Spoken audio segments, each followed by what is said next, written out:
नमस्कार दोस्तों, कैसे हैं आप लोग। दोस्तों आज यहाँ पे संध्या काल का समय है। मौसम तो बहुत ही सुहाना है, आनंद कर देने वाला मौसम है, पूरा झकझोर देने वाला। क्योंकि इसके थोड़ी देर पहले यहाँ पे बरसात हुई और अब बरसात यहाँ पे बिल्कुल नहीं है। आसमान में बादल हैं, यहाँ के वहाँ थोड़े से दिखाई दे रहे हैं, लेकिन मौसम इतना मज़ेदार है कि अगर आप बाहर निकलेंगे ऐसे समय में तो आपको त्रिविध समीर, शीतल मंद सुगंध, इनका जो स्पर्श आपके शरीर से होगा और आपके अंदर इसका समावेश हो जाएगा तो बहुत ही आनंद आपको आएगा। दोस्तों, अपने आप को आनंदित रखने के लिए और मज़ा लेने के लिए आपको कहीं दूर नहीं जाना पड़ेगा। कहीं कहीं आप देखते होंगे कि लोग, हम छोटी छोटी बातों में परेशान हो जाते हैं, उलझन में आ जाते हैं, परेशान हो जाते हैं। लेकिन बहुत से ऐसे हमारे हित मित्र हैं, दोस्त लोग हैं जो बड़ी बड़ी मुसीबतों में भी हंसते रहते हैं। तो ये चीज़ का हमें सीख भी लेना चाहिए कि ये कैसे होती है। अपने आप को जब आप निश्चिंत भाव से छोड़ देंगे, किसी में जब ज़्यादा संघर्ष करेंगे कि ये चीज़ होना ही चाहिए, काम करना ज़रूरी है, ये तो हमारी भौतिक सुविधाओं को पूर्ण करने के लिए काम करना बहुत ज़रूरी है और काम करना भी चाहिए। लेकिन भौतिक सुविधाओं को प्राप्त करने के लिए जिद नहीं करना चाहिए। अपने आप को एकदम सरल भाव में छोड़ देना चाहिए। हम बच्चे थे, बहुत छोटे बच्चे थे, तभी दिवाली का सीज़न आता था तो पिताजी हमारे हमको छुरछुरियाँ ला के देते थे, यही फोड़ो, यही जलाओ। तो हमको बहुत गुस्सा आता था कि ये जो बड़े बड़े लड़के हैं ये लक्ष्मी बम फोड़ रहे हैं, हरा वाला बम फोड़ रहे हैं। और पिताजी बहुत दिन तक हमारे लिए, जो दिवाली में हमारे लिए ख़रीदा जाता था, फटाकरे के नाम पे हमको छुरछुरियाँ मिलती थी। अब हमको वो बात समझ में आई है, क्योंकि अब हमारे भी बच्चे हो गए हैं। हम समझते हैं कि अभी तुम्हारी उम्र जो है वो हरा बम फोड़ने की और लक्ष्मी बम फोड़ने की नहीं है, क्योंकि आप खुशियाँ प्राप्त करने के लिए अपना ही हाथ जला बैठेंगे, अपना ही नुकसान कर बैठ जाएंगे। तो इसके लिए दोस्तों बहुत सी बातें जो समय हमें सिखा देता है, समय के साथ हम सीख भी जाते हैं और हम जिद करते हैं उस चीज़ के लिए। इसी प्रकार हमारे जीवन में बहुत सी चीज़ों को प्राप्त करने के लिए हम बहुत संघर्ष करते हैं, बहुत जिद करते हैं। तो बहुत कुछ जो ऊपर वाला हमें देने वाला होता है, उस चीज़ों से हम पीछे रह जाते हैं, छूट जाते हैं। इसके लिए मेहनत करना ज़रूरी है, लेकिन ये ज़रूरी नहीं है कि बहुत ज़्यादा संघर्ष के लिए किया जाए। चलिए दोस्तों, आज का जो हमारा यहाँ का वॉक चालू है, इवनिंग वॉक, तो फिर हम आगे कहीं पे मिलते हैं। यार ये कैमरा बहुत हिल जाता है, इसके लिए मैं कहीं पे एक जगह पे रुक के आप लोगों से बात करता हूँ। और एक बहुत ही मज़ेदार घटना है हमारे बचपन की, कभी कभी मैं सोचता हूँ तो हंसी भी आती है। आज आप लोगों के साथ मैं उस चीज़ को ज़रूर शेयर करूँगा। दोस्तों, मैं आपको बहुत पीछे लेके चलता हूँ, क्योंकि उस समय मेरी उम्र ज़्यादा से ज़्यादा 6, 7, 8 साल की रही होगी, 7 या 8 साल की रही होगी। मैं पहले मुंबई आया तो पिताजी ने मेरे लिए ट्यूशन कराया। मराठी का भी ट्यूशन था, इंग्लिश का भी ट्यूशन था, हिंदी का भी था। एक ही टीचर, मराठी के लिए अलग टीचर आते थे। साल 6 महीना मैंने पढ़ाई किया अच्छे से और ABCD पूरा आ गई। उसके बाद में पहाड़ा भी 10-20 तक याद हो गया, गिनती भी याद हो गई, ABCD भी XYZ तक पूरा कंप्लीट कर लिया। उसके बाद मैं गांव गया तो मुझे ऐसा लगता था उस समय कि मैं बहुत बड़ा स्कॉलर हूँ, मुझे बहुत कुछ पढ़ने को आ गया है। क्योंकि मेरे साथ में जो बच्चे थे वो सब साथ में हम लोग पढ़ने को जाते थे, लेकिन उसमें मज़ा कुछ अलग था। अगर कोई जो मास्टर जी, हमारे पंडित जी थे, वो खड़ा कर देते थे और कहते थे बोलो 10 का पहाड़ा बोलो, 12 का पहाड़ा बोलो, तो एकदम ओठाग्र था, कंठाग्र नहीं ओठाग्र था पूरा। मैं सुना देता था ABCD गांव के जो बच्चे थे हमारे समय में, वो बहुत दूर दूर तक उनका नाता नहीं था।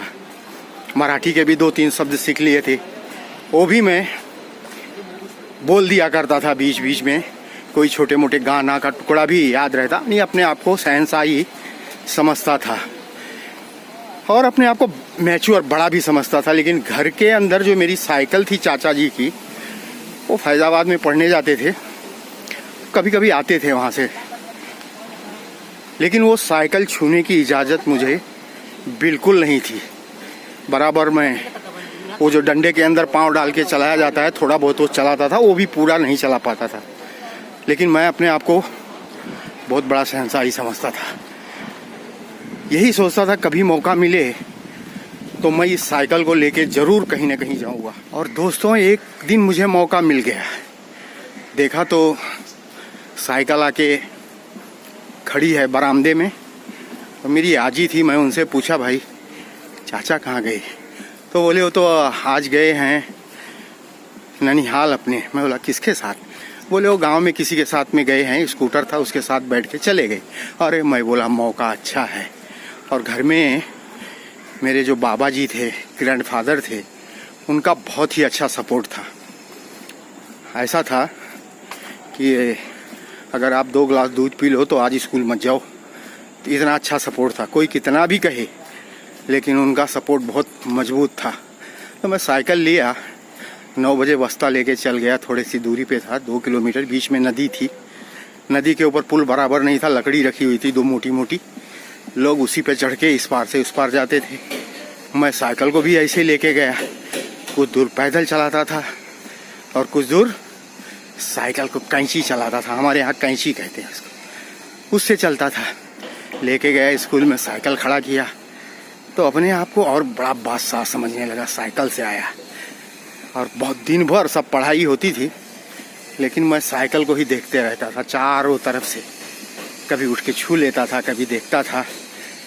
हमारे गांव के एक मास्टर जी थे, लाल जी मिश्रा जी, बहुत प्यारे थे, हंसमुख थे, और कोसों दूर तक उनके दुख उनके करीब नहीं जाता था, क्योंकि हरदम हंसते रहते थे।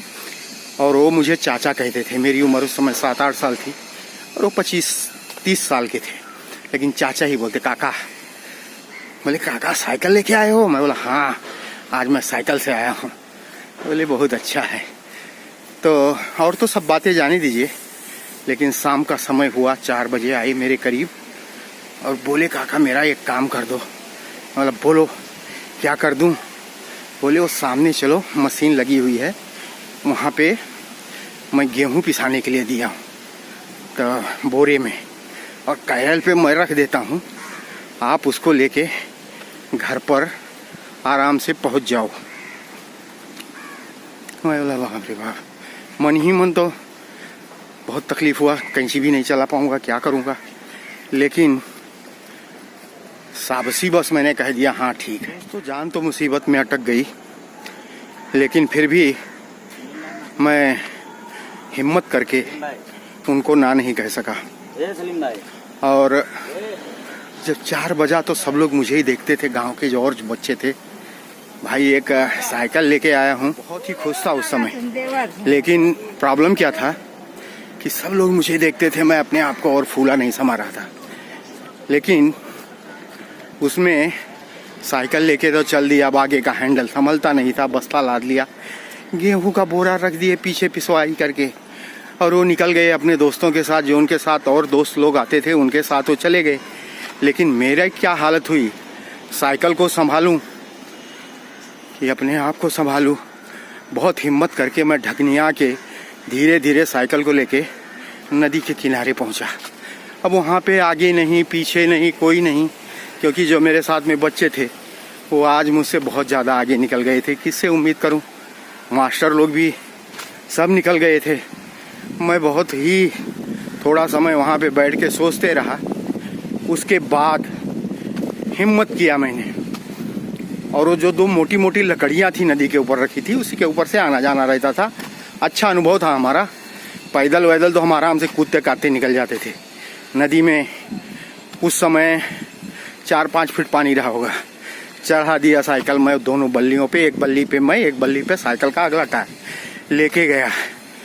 और जो न होना था वही हुआ।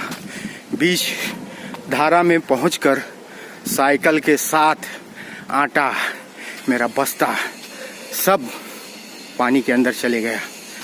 अब क्या करूं? थोड़ा देर बैठ के नदी पे रोया मतलब रोने से तो काम नहीं चलेगा। पंडित गया घर पे और जो मेरे बाबा थे उनको बताया ऐसी वाकया घट गई है। तो बोले इसमें कौन सी बड़ी बात है, साइकिल थोड़ी बह जाएगी, चलो। वो आए साथ में और साइकिल निकाले, आटे का बोरा था उसको भी गल गया था, थोड़ा जो लटर पटर था वो भी कैरल पे लादे आराम से फिर मैं घर पे चल दिया। बाबा को पता चल गया, बात खत्म है। लाए और जो हमारे बैल और गाय भैंस थी हाड़ी में पूरा आटा मिला दिए। अब जिसका आटा था पंडित जी का, वो आया, अरे बाबा वो तो मेरा आटा था, ऐसा हुआ हमारे पप्पा आज मार रही है, मार डाले चाहे काट डाले। तुमको अकल नहीं है कि कैसे लदा दिए हो। दोस्तों वो घटना जब मैं याद करता हूँ तो शरीर में एक सनसनी फैल जाती है। तो ऐसी बहुत सी घटनाएं हैं दोस्तों ज़िंदगी में घटित हैं, जिससे आप स्वतः आनंदित हो सकते हैं। चलिए दोस्तों, फिर मैं आगे कहीं आप लोगों को मिलूँगा। हर हर महादेव।